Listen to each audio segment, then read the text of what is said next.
नमस्कार मित्रांनो, श्री संत रामबापू महाराज यात्रा उत्सव वाळकेवाडी दुधड सुरुवात झालेली आहे। अखंड हरिनाम सप्ताह,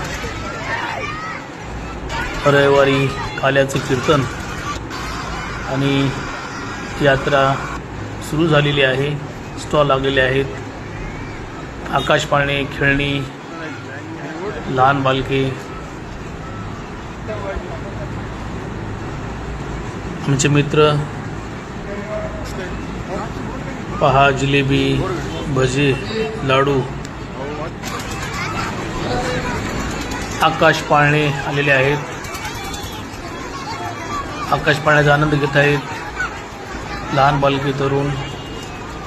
आणि सालाबादाप्रमाणे याही वर्षी मोठी यात्रा भरलेली आहे आणि यात्रेला सुरुवात झालेली आहे। सर्वांनी यात्रेमध्ये येऊन आनंद घेतला पाहिजे।